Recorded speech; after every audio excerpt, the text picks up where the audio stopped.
आज हम देखेंगे परिमेय संख्याओं की विभिन्न संक्रियाओं के साहचर्य गुण से संबंधित उदाहरण।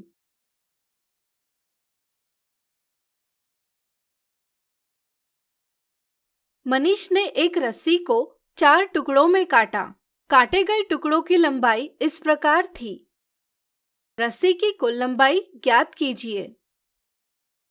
रस्सी के 4 टुकड़ों की लंबाई है 7/9 मीटर, 5/12 मीटर, 11/12 मीटर और 5/3 मीटर। इसलिए रस्सी की कुल लंबाई इन चारों टुकड़ों का योग होगी। रस्सी की कुल लंबाई बराबर 7/9 मीटर धन 5/12 मीटर धन 11/12 मीटर धन 5/3 मीटर। यहाँ हम देखते हैं कि 5/12 और 11/12 का हर यानी डिनोमिनेटर समान है, इसलिए इनका योग करना आसान है। चूंकि परिमेय संख्याओं यानी रैशनल नंबर्स के लिए योग साहचर्य यानी एसोसिएटिव है, इसलिए हम 5/12 और 11/12 को कोष्ठक में लेकर इस कोष्ठक को पहले सरल कर सकते हैं। इससे हमें कोष्ठक का परिणाम प्राप्त होगा 16/12, जिसे हम 4/3 लिख सकते हैं। अब हम 4/3 और 5/3 को कोष्ठक में लेंगे। हल करने पर परिणाम आएगा 9/3 यानी कि 3।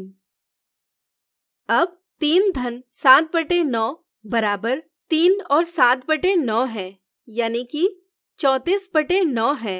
इसलिए हम कह सकते हैं कि रस्सी की कुल लंबाई 3 और 7/9 मीटर है। अगला उदाहरण, राहुल ने अपने पास स्थित 1 और 4 सप्तमांश चॉकलेट का 2/3 भाग अमित को दिया। अमित ने उसे प्राप्त चॉकलेट का 3/4 भाग नीता को दिया। ज्ञात कीजिए नीता को कितनी चॉकलेट प्राप्त हुई। राहुल के पास 1 और 4 सप्तमांश चॉकलेट है, यानी कि 11/7 चॉकलेट है। अमित को इस चॉकलेट का 2/3 भाग प्राप्त हो रहा है, यानी कि अमित को 2/3 गुणा 11/7 चॉकलेट प्राप्त हो रही है।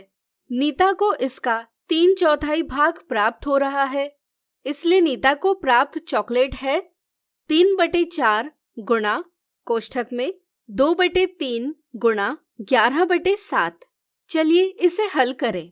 परिमेय संख्याओं के लिए गुणन साहचर्य है, इसलिए हम यहाँ इस प्रकार समूह बना सकते हैं।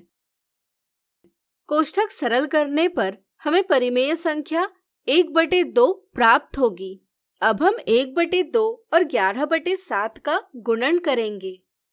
इससे हमें परिणाम प्राप्त होगा 11/14।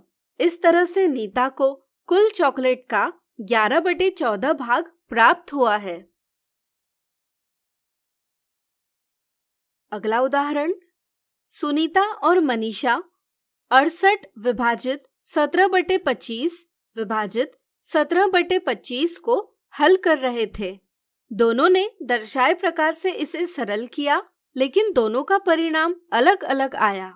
क्या आप बता सकते हैं किसका उत्तर सही है और क्यों? परिमेय संख्याओं के लिए विभाजन साहचर्य नहीं है, यानी कि विभाजन की संक्रिया में किसी भी प्रकार समूह नहीं बनाए जा सकते। यहाँ मनीषा ने गलत प्रकार से समूह बनाया है, जिससे उसे गलत जवाब प्राप्त हुआ है। परिमेय संख्याओं का विभाजन दिए गए क्रम से ही किया जाना आवश्यक है। सुनीता यह बात अवश्य जानती होगी, इसलिए उसे सही परिणाम प्राप्त हुआ है। तो आज हमने देखे परिमेय संख्याओं की विभिन्न संक्रियाओं के साहचर्य गुण से संबंधित उदाहरण।